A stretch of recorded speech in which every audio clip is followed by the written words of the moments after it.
I am what happens when a musician and pastor turns into a Walt Disney Imagineer, then turns into a CXO, founder, and author,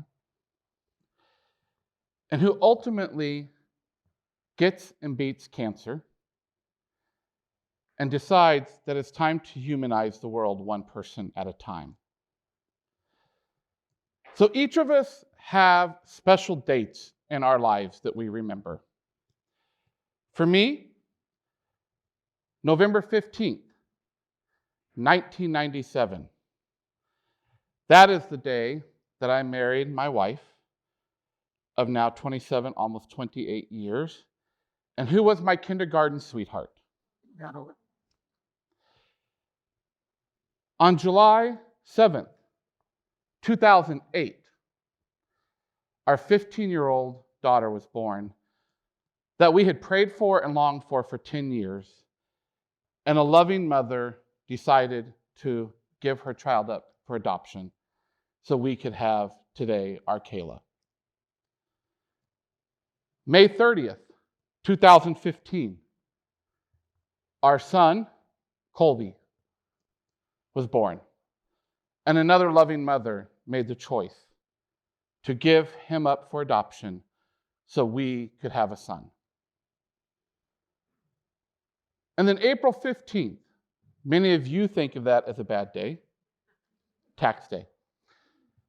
2022, at 49 years old, I went in for a routine colonoscopy to wake up to hear those three dreaded words: you have cancer. I had no symptoms. I had no reason to believe that I had cancer. But I had to face my biggest fear in the 49 years of my life. And I call that fear, it's when I had to lean in and kiss my dragon. Then, Friday, the 13th of May, I had surgery. They removed 95% of my left lower colon. And at that moment, I heard again, not only did I have cancer, but it had spread. And so I started on a 10-month journey to go through 12 rounds of aggressive chemo. And I am happy to say today that I am what they call NED, no evidence of disease.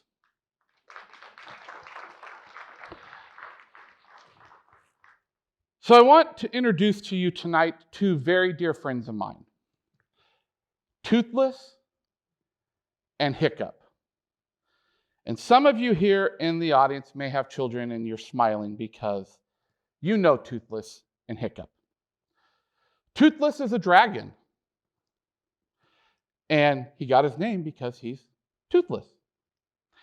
And Hiccup is a 15-year-old boy who was son of a Viking king. And you may ask, what are you talking about, Shawn? If you have not seen the movies How to Train Your Dragon, you need to go watch them after tonight. Toothless and Hiccup had this bond that was unbreakable as you walk through their journey in the three movies. But Hiccup had been trained his whole life to hate dragons and to kill them. And many times in our own personal lives, we actually get told to slay our dragons. Well, tonight, I want to challenge you with this. We're going to begin to kiss our dragons. Because Hiccup took a chance, this 15-year-old boy, and leaned in and loved this dragon and built a bond that ultimately changed the world. And I don't know about you, but in the day and time we live in today, we probably need a little bit more change and a little bit more love and a little bit more kindness in our world. But we have to learn to kiss our dragons. So I want to give you a concept that comes out of my book called kiss your dragons. And you ask, why, Shawn, do you have a podium here? Remember, I told you I was a preacher first in my career. And all preachers have to have podiums in front of them. I want to introduce this concept to you around heart sets. Those are the truths that enable us to live a more positive, courageous life. And there's an old Sioux proverb that says, the longest journey is from your head to your heart. And I firmly believe, after walking through my journey of cancer, that many times what we're scared of, things that we fear, are just in our heads. So I want to give you 5 things to think about. The first one is just simply kiss your dragon. We tend to run from the things that we fear the most. But we need to snuggle up with the things that are holding us back from being, in my terms, the badass the world needs you to be right now. Because we need more badasses in this world. The second one is you need to unleash your inner fire. What does that mean?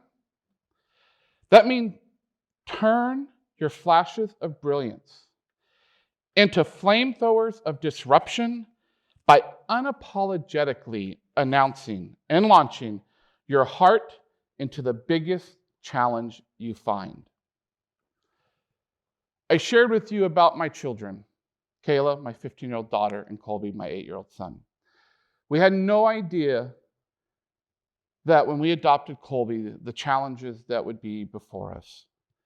My 8-year-old son was diagnosed with childhood apraxia at 3 years old, that then turned into autism. Then ultimately, he has battled for the last 3 years epilepsy. And he has taught me to kiss more dragons in my life than I had in 50 years now.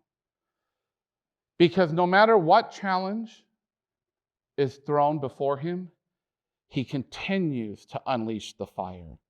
And he continues to disrupt, sometimes in the good, sometimes in the bad. But he disrupts this world and makes us think a little bit different every day. Second, embrace your swarm. There's this concept in dragon mythology around swarms. And many of us in this room for lots of years talked about we have our tribe. The people that look like us, support us, surround us, friend us, are our biggest supporters. But a swarm goes a little bit deeper. A swarm is actually surrounding yourself with people that may look different, may think different, may challenge you in different ways. I've been very fortunate over the last 2.5 years to become an influencer on in the LinkedIn space. And I have a swarm of about 105,000 people on LinkedIn now that challenge me daily to think and look different and to be who I need to be authentically for this world. And again, I think it's time we need a little bit more of that in our world. The fourth one is be the dragon. Kick fear's ass on the way to embodying the mindsets and heart sets that will empower you to change the world. On April 15th, 2022, after my diagnosis, my wife and I got into the car and I looked at her and I said, I am going to go public with this because Men are scared to talk about these things. And I decided at that moment in my life that I was going to kick cancer's ass and was not going to allow it to control me or dominate me or change the way I needed to live and be. And the last one is soar with dragons. Rise above your challenges to fly with your swarm like a band of vigilance on the flashpoint of possibility. I challenge each and every one of you, when you leave this auditorium tonight or when you turn off the live stream, to go rise to the possibilities that are in front of you. We need more hiccups and toothless relationships in this world. And we need to love people a little bit deeper, and we need to kiss our dragons a whole lot more. Thank you for allowing me to share my journey with you tonight.